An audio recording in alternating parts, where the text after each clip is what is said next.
Greetings, dear Trinity family. It's Friday, so I'm looking forward to being with you in this virtual way, which isn't enough, but is good enough for now. Some people have asked me, actually, why I'm not at church on Sunday live streaming with Matthew and Aaron.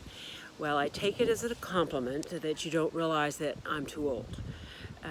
At 66, I'm at the age when I'm considered at risk. So I was able to preside at our Maundy Thursday agape meal, which was wonderful, over Zoom because I was still sheltering in place.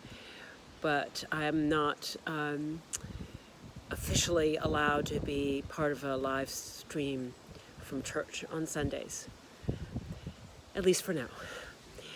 I miss you all, and I wonder how you are doing. I would love to hear from anyone. The week after Easter often feels like a letdown. There's so much anticipation, and now we're putting away the decorations and dealing with dogs who are still finding chocolate Easter eggs in our gardens.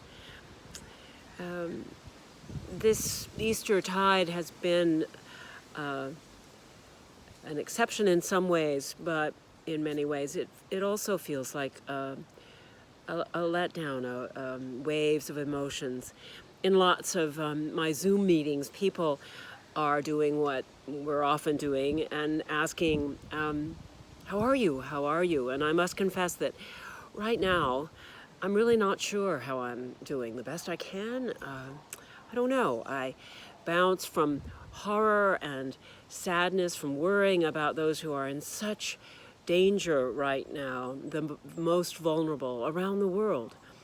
I worry about loss of health and income and home and shelter. And then I go to gratitude for my family and the comforts of our privilege that gives us so much, and the blessed space we have to catch up with friends and catch up with God through worship in the out of doors, in the Ruthless Church, on catching up on projects and cooking and watercoloring again and weeding.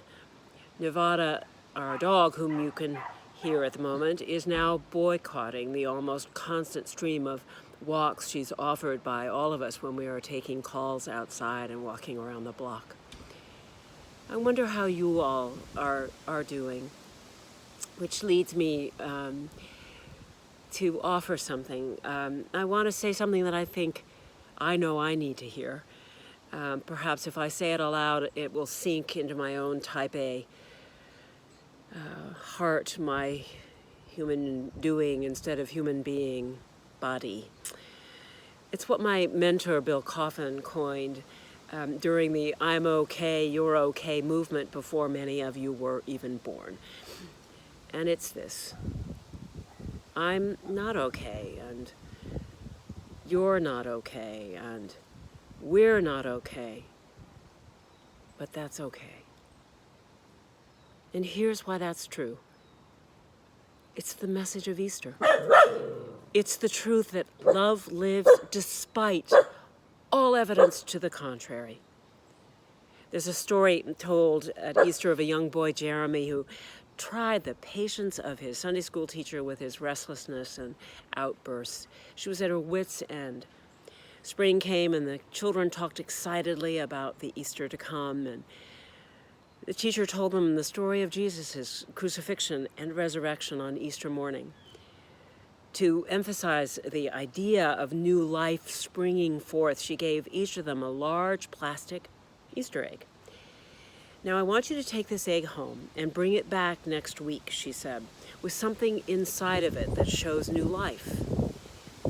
Hope. Next week, the children opened their eggs, revealing tiny butterflies and bunnies and a paper rainbow that they had colored. But Jeremy's was empty. Jeremy, did you forget to fill the egg? It's empty, his teacher asked. So was the tomb, Jeremy said. Jesus was alive. Love lives. Christ is alive in the world. in our lives. Let's not only be gentle and loving to one another, let's be gentle to ourselves.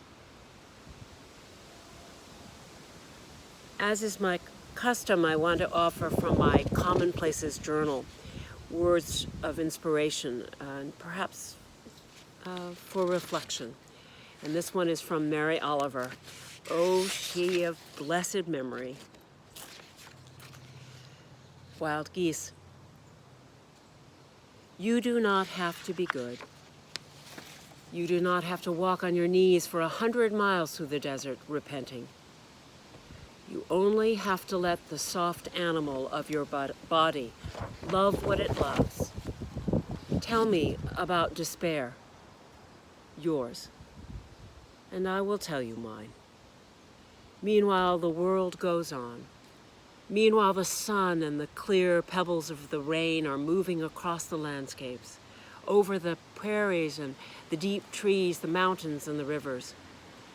Meanwhile, the wild geese high in the clean blue air are heading home again.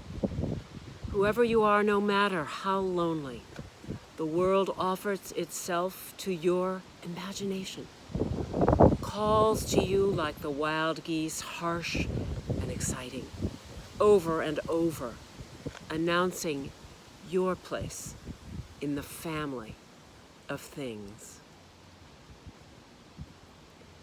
Blessings, love. I'd love to hear from you.